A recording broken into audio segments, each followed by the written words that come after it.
আসসালামু আলাইকুম এভরিওয়ান। প্রতিদিনের মতো আজকে আমি আপনাদের সামনে হাজির হয়ে গেলাম গ্রাম বাংলার আরেকটি রেসিপি নিয়ে। আজকে রেসিপিটি হচ্ছে ফেনা ভাত সাথে ঝাল ঝাল আলু ভর্তা আর ইলিশ মাছ ভাজা।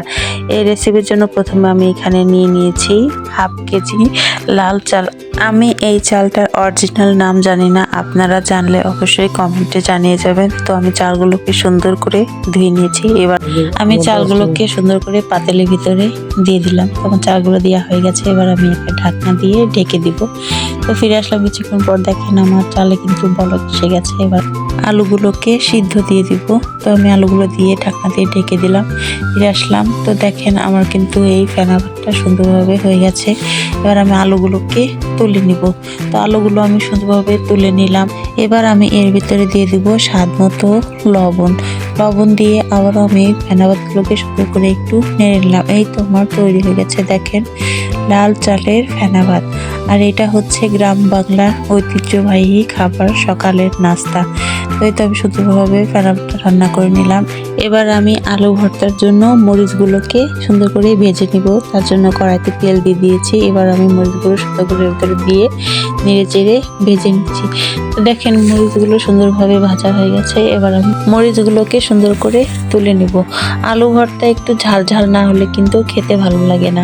এবার একই তেলের ভিতরে নুন হলুদ মেখে রাখা ইলিশ মাছগুলোকে আমি সুন্দর করে ভেজে নেব। তো মাছগুলোকে আমি একে একে তেলের ভিতরে সুন্দর করে দিয়ে দিলাম।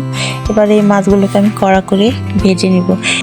এই মাছটা আপনারা আস্তে জালে ভাজবেন, তাহলে মাছটা খেতে ভালো লাগবে।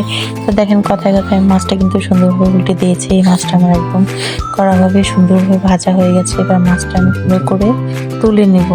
এই তো মাছটা আমার ভাজা হয়ে গেছে। দেখেন মাছটার কালার মাশাআল্লাহ একদম মুচমুচে সুন্দরভাবে ভাজা হয়ে গেছে। মাছটা আমি তুলে নিলাম। এবার এই তেলের ভিতরে আমি দিয়ে দেবো কাঁচামরিচ কুচি আর পেঁয়াজ কুচি।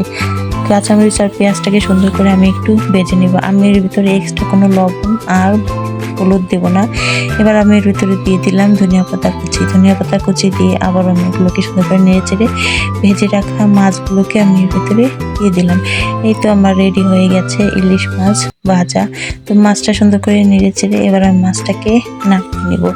এই তো দেখেন আমার মাছ ভাজা একদম রেডি। এবার আমি আলু ভর্তাটা সুন্দর করে মেখে নিব। তার জন্য মরিচটা লবণ দিয়ে সুন্দর করে মরিচটাকে আমি একটু চটকে নিলাম। এবার আমি এর ভিতরে দিয়ে দেবো কুচি করে রাখা পেঁয়াজ। তো আমি পেঁয়াজগুলোকেও সুন্দর করে এর ভিতরে দিয়ে দিলাম। এবার পেঁয়াজ আর মরিচটাকে সুন্দর করে একসাথে আমি একটু মেখে নিচ্ছি।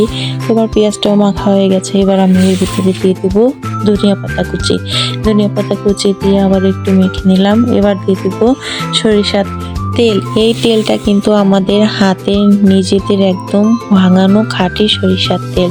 তো আমি তেলের পরিমাণটা একটু বেশি দিয়েছি। ভর্তাতে তেল বেশি দিলে ভর্তাটা খেতে ভালো লাগে।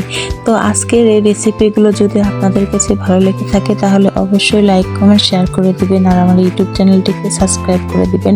এরকম আরও সব গ্রামীণ বাংলার রেসিপি নিয়ে হাজির হয়ে যাব আপনাদের সামনে। গ্রাম বাংলার এরকম আরও সব মজার রেসিপি পেতে অবশ্যই আমাকে কমেন্ট করুন। তো আজকের মতো ভিডিওটি এখানে শেষ করছি। ততক্ষণ আপনারা ভালো থাকবেন, সুস্থ থাকবেন। আল্লাহ হাফেজ।